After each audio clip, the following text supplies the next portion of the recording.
Justice Elena Kagan is a graduate of Princeton, Oxford, and Harvard.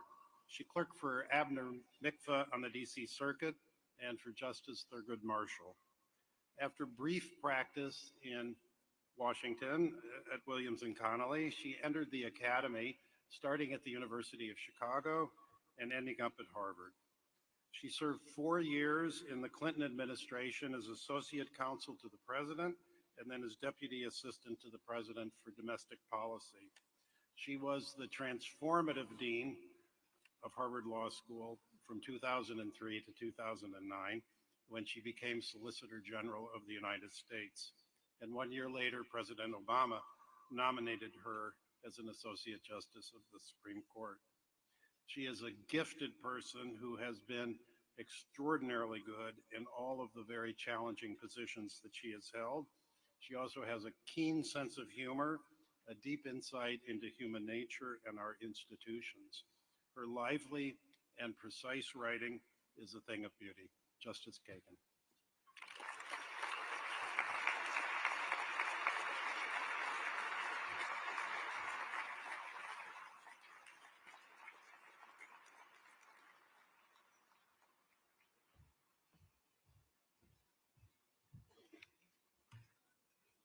Thank you so much, David.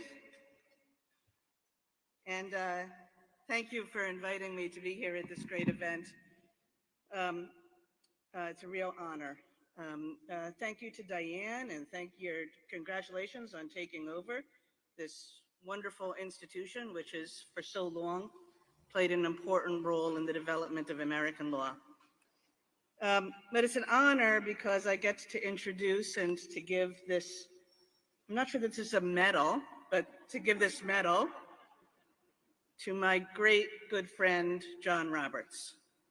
Now, I've looked at the list of past members, past recipients of the Friendly Medal, and it's kind of an unbelievable list. I mean, this is a list that you want to be on. But I'm going to say that no one on that list belongs on this stage and is a more fitting recipient of this medal than John Roberts is. And this is, of course, partly because John Roberts has a direct connection to Judge Friendly, one of the greatest judges of his era, and probably the greatest judicial craftsman. The chief, as you all know, was a clerk for Judge, should have been Justice Friendly. And by all accounts, he was a highly valued clerk. I started looking this morning at David Dorson's biography of Judge Friendly and started looking at the part where Dorson talks about Judge Friendly's relationships with his clerks. And one of the things that Dorson says is that Judge Friendly kind of had an internal ranking of clerks, so that as you passed through his chambers, it was like, you're number 43. And suffice it to say that the Chief Justice was not number 43. I mean, from what you could gather from this book, it was sort of like, you know, there was Michael Boudin and Pierre Laval and John Roberts and Merrick Garland, and then there was just the riffraff. But still, to be a Henry Friendly clerk, you know, even one who was as valued and as respected by Judge Friendly as John Roberts was, it was maybe deserving of a little combat pay. And so if it comes in the form of this medal, like, who would complain? Here's how this is David Dorson's first mention of John Roberts in the Judge Friendly biography. Dorson writes, many former clerks explained that others, although rarely directly admitting it was themselves, were intimidated by Friendly. One clerk stated that the common denominator of all visits to Friendly's office was fear coupled with anxiety. Deadpan, Dorson says, deadpan, Chief Justice John G. Roberts gave a specific example of this phenomenon. After explaining that he was not among those intimidated by Friendly, he shared that one time, after Friendly buzzed him into his office, he complained that everything was darker than usual and that some of the lights must have been out. Roberts could not bring himself to tell the judge that he was still wearing his clip-on sunglasses. He told Friendly's secretary after he left the office. Now, intimidated or not, John Roberts learned a lot from Henry Friendly. Or if not, then just by luck, John Roberts became a judge whom Henry Friendly would be deeply proud of, and who in fact mirrors some of Henry Friendly's greatest qualities. So everybody who knew Henry Friendly spoke of his extraordinary, analytic, lawyerly mind. And the Chief Justice, I can tell you, has that same analytic quality, that same analytic power. His mind is deep and quick and incredibly precise. It cuts through glass. And it is very much a lawyer's mind. Not one that's prone, say, to flights of fancy, but one that is grounded in and terrifically good at making sense of legal materials. A friendly mind. So that's one part of it. Here's another. Henry Friendly was a great legal writer. Now, it may be possible to be a great judge without being a great writer, but it sure is a lot harder. And neither Henry Friendly nor John Roberts had to worry about jumping that bar. I tell people all the time that the chief is incapable of writing a bad sentence. His writing has deep intelligence, crystal clarity, grace, humor, and understated style. So what I thought I would do this morning when I thought about these remarks was I thought maybe I would give you some sentences and ask you, is this Henry Friendly or is this John Roberts? So I know that there are a lot of the chief's clerks here, and you know that at the end of every year, the clerks give the Chief Justice a photo, and that you always put on that photo kind of the line of the year, right? And so this morning, I went into the chief's office to look at those photos because I thought I would get some good lines to give you and ask you to vote. But I decided it wasn't really going to work because here's what I found. When you ain't got nothing, you got nothing to lose.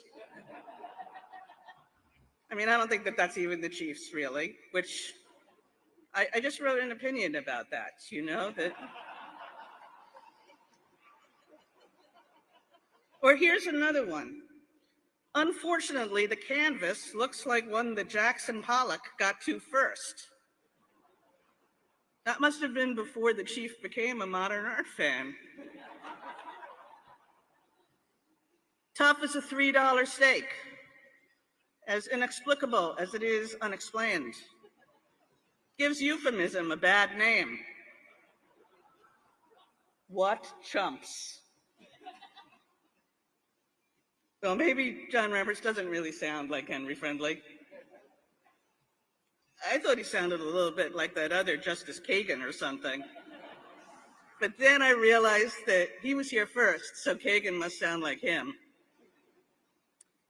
I don't mean to reduce the chief's opinion writing to a few funny lines. It's not representative of all the chief's writing is and all it can do. That writing is, in my humble opinion, the best writing in law. Now take the two things that I said and combine them. Felix Frankfurter once said of learned hand this, that there was a happy conjunction of thought and its expression, and that conjunction resulted in enduring statements of legal principle. And that's what I always feel when I read the Chief Justice. He is a consummate legal craftsman. He writes intelligibly and powerfully about the most difficult issues in the law. He produces work of great insight and analytic strength and penetration and eloquence. Now, why is this important? Because let's be frank here, there's a lot that the chief and I don't agree on, except apparently about copyright.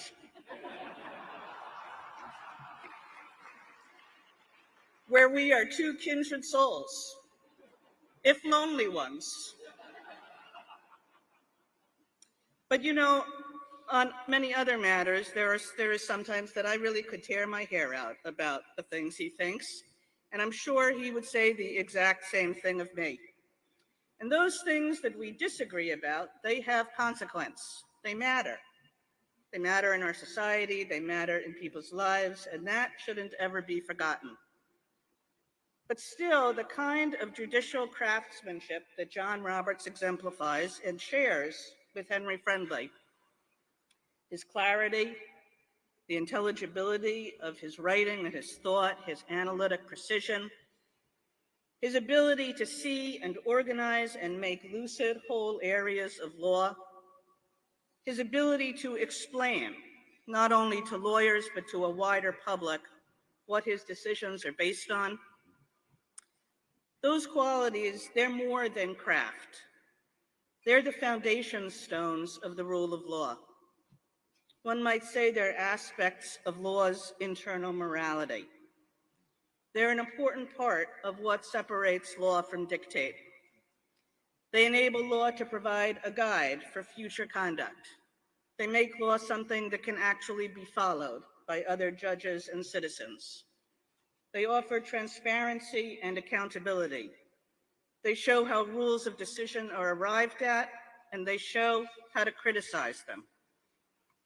And finally, those qualities of the master legal craftsman, they encourage, even if they don't guarantee, law that in its substance is careful and restrained and principled. And so I want to close along those lines with something that John Roberts said about Henry Friendly, and he said this at his confirmation hearing. He said, Judge Friendly had such a total commitment to excellence in his craft at every stage of the process, just a total devotion to the rule of law and the confidence that if you worked hard enough, you'd come up with the right answers. And it was his devotion to the rule of law that he took most pleasure in. And one day, Chief, one day I'm confident that one of your clerks at his or her graduate confirmation hearing will say the same about you, and it will be just as true. And it is why I am very proud to present you today with the Henry Friendly Medal.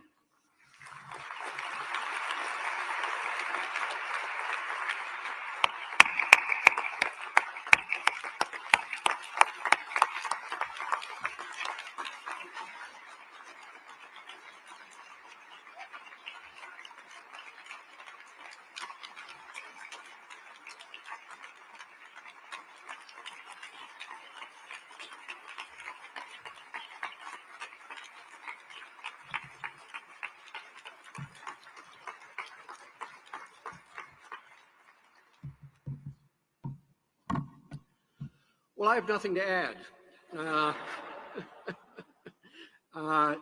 Justice Kagan, a deal's a deal, and I'm not going to tell you what the deal is, but you shouldn't look for any Justice Kagan ERISA opinions for a couple of years.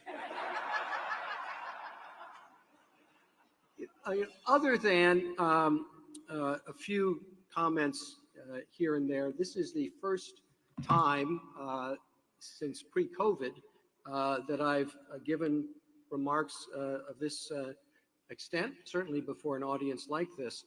And when I sat down to sketch some of these remarks out, it occurred to me that I'd forgotten how to go about it. But then I remembered, first thing you have to do is begin with a joke. So with all these lawyers present, I thought I would tell a lawyer joke. But then I remembered you shouldn't tell lawyer jokes because the lawyers don't think they're funny and the non-lawyers don't think they're jokes. President Levy, Director Wood, members of the ALI, you cannot know how meaningful this award is for me. Judge Friendly's robe that he wore when he was on the Second Circuit hangs in my closet in the robing room at the Supreme Court. On my desk, I have a bas-relief of Judge Friendly's profile executed by Elliot Goldfinger, who also did the sculpture of Judge Friendly that is in the Second Circuit main courtroom. It looks across to the sculpture of Learned Hand. Yes, he was the greatest judge of his era, but I think that sells him short. He was also, for example, one of the founding partners of a firm that was known as Cleary, Gottlieb, Friendly, and Cox. He was at the same time the general counsel and vice president of Pan American Airlines when Pan Am was the dominant air carrier and also a significant instrument in American foreign policy. He was a significant academic in the law through his articles and addresses, many of which are still worth reading today. He was very active in a group called the American Law Institute, and he did a number of other things like leading the campaign to raise money to build the first international law building at Harvard Law School. He had an extraordinary impact on the law. But his impact on me was a more personal one. In 1979, when I came out of law school, I was wondering if I had made the right choice in shifting from history, which was my first love, to the law, because I thought the law school was a rather cynical place. I don't mean that to be singling out my law school. I think it was probably endemic. And I thought that the law was a rather cynical profession. Certainly a good place if you wanted a job to make money, or a good place if you wanted to advance a particular objective and you could use the law to that end, but not an enterprise, a job worth being characterized as a noble calling. And I did think that I had made a mistake, although I was glad that I was doing well enough. And interestingly, Henry Friendly had made the same transition when he graduated from Harvard 100 years ago in 1923, when he came and announced to his parents, after he was done with the Shaw Traveling Fellowship, he was going to come back and pursue a PhD in history. His mother, according to David Dorson's biography, was horrified. And she prevailed through various connections to have Felix Frankfurter talk to her son and dissuade him from academia and encourage him to go into the law, which Frankfurter succeeded in doing. Now, I had transitioned from history to law because I also had an interview with a particular individual. I was coming back to school from home in a cab from Logan Airport, and the cab driver, asked me, said, "Well, what do you do?" And I said, "Well, I'm a history major at Harvard." And he said, "Well, what do you know? I was a history major at Harvard." And that's when I decided I would give law a try. But coming out of law school in 1979, I really did wonder if I had made the right call. And then a year with Henry Friendly changed everything. I saw on a day-to-day basis, an eye-to-eye basis, that a good and full life could be led in the law. Yes, Judge Friendly was brilliant. Yes, he had a photographic memory, but it was his unrelenting hard work in the service of a passion for the right result, for the right reasons, that made him great and, at least to me, inspirational. His commitment was not limited to great cases. They extended to the most mundane. What Friendly said of Learned Hand was true of himself to an even greater degree. Quote, he would make the tiniest glowworm illumine a whole field. I'm sure many of you have heard the story that Justice Jackson tells of the three stonemasons. The older Justice Jackson, not our Justice Jackson, but it's about a passerby who comes upon these three stonemasons. They're working, they're doing the exact same thing. And he asks the first one, he says, well, what are you doing? And he says, I'm making a living. Okay. He asks the second one, what are you doing? He said, I'm arranging these blocks in a particular pattern that I've been instructed to follow. They came to the third one and said, well, what are you doing? And the person lifted his eyes to the heavens and said, I am building a cathedral. Judge Friendly, in his work, was always building a cathedral, no matter how significant or how insignificant. What Learned Hand said of his teachers, Friendly said was true of Learned Hand, and this can surely be said of Friendly as well. In the universe of truth, they lived by the sword. That sounded to me like an exhilarating fight, and I wanted to be a part of it, and I still do. I am very honored to accept this medal, not as an award, but as a continuing challenge. Now to the American Law Institute, congratulations on 100 years. 100 years ago, this building still housed the original tenant, the Pension Bureau, and I was fascinated to learn that they were administering pensions to 40 widows whose husbands had died in the War of 1812, in 1923. I didn't believe it, so I looked it up, and it's the case. In 1923, Yankee Stadium was built, the first one opened. The Hollywood sign came out. Disney was incorporated, so our organization goes back a long way.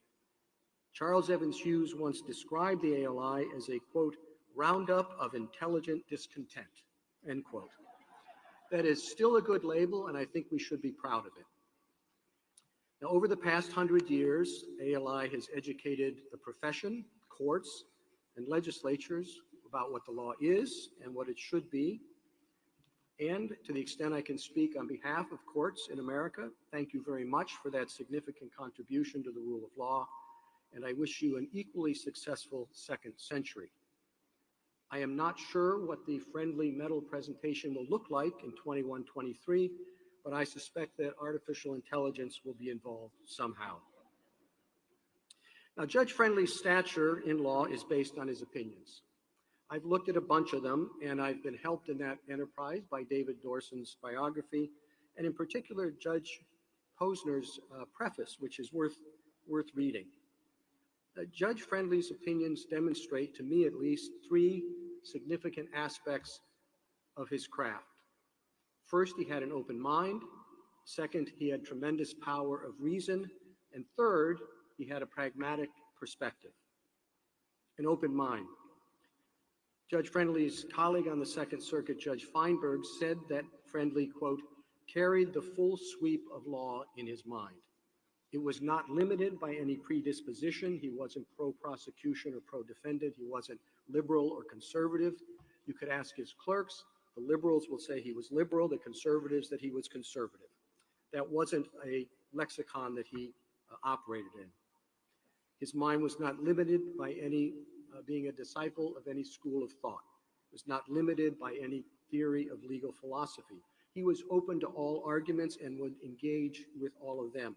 Many of you, I'm sure, has experienced what is true of so many Friendly opinions. When you get one, it's cause for joy because no matter how insignificant the issue is, the entire body of law will be spelled out for you. He delighted in fitting particular case in the context of the law as a whole. Second point, compelling reason. In his opinions, all of the steps are laid out. There's no hiding the ball. There is no sweeping the pieces off the chessboard. This is what Judge Posner said about it. Quote, his analytic power, energy, speed, and work ethic made him the most powerful legal reasoner in American legal history. He applied reason, not ideology, analysis, not slogans, or mere case citations. Pragmatism. Again, Judge Posner. He tempered academic brilliance with massive common sense. The opinions for him were never a game. They did involve real people. The system had to work. They were not sterile. They told a real story. Now, as a general matter, those principles are good for judges, but they're also not bad for other officers as well. Yet much of the public discourse seems today very different. Instead of openness, most views being discussed seem to come prepackaged. Instead of reasoning, you get slogans and shouting. Instead of pragmatism, you get wacky theories that have no realm of being real in possibility.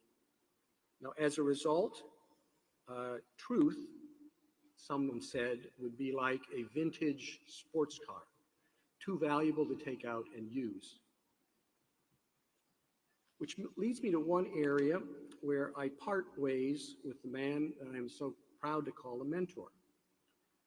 Judge Friendly was, I think, a pessimist at heart. He was, I know, very proud of his work. You could see it in his face when he was satisfied with the product. But if he were alive today, the contrast between his efforts and things going on outside his chamber would be deeply disappointing to him and would feed certainly any depression. There's much in the legal arena that he would find abhorrent. Judge heckled and shouted down at a law school, protesters outside the homes of justices, to the extent that martial protection is needed 24/7. In 18 years, I'm asked, well, what was the hardest decision I had to make in 18 years? Was it this First Amendment case? Was it that death penalty case? Was it some major separation of powers case? None of those. The hardest decision I had to make was whether to erect fences and barricades around the Supreme Court. I had no choice but to go ahead and do it. But while it was going on, while the fences were going up, I kept hearing Charles Evans Hughes's remarks at the opening of the Supreme Court building. He said, "The Republic endures, and this is the symbol of its faith." But inside the court, there's cause for optimism. I am happy that I can continue to say that there has never been a voice raised in anger in our conference room. Our court consists of 9 appointees by 4 presidents. We deal with some of the most controversial issues before the country, yet we maintain collegial relations with each other. When I wander down the halls and see a colleague, I am always happy to have the chance to chat. Now, to be fair, there are many days where I don't feel like walking down the halls, so you may have to discount that a little bit. And on a final issue of concern inside the court, I want to assure people that I am committed to making certain that we as a court adhere to the highest standards of conduct. We are continuing to look at things we can do to give practical effect to that commitment. And I am confident there are ways to do that that are consistent with our status as an independent branch of government under the Constitution's separation of powers. Thank you very much for the Henry Friendly Medal. It means the world to me. Thank you.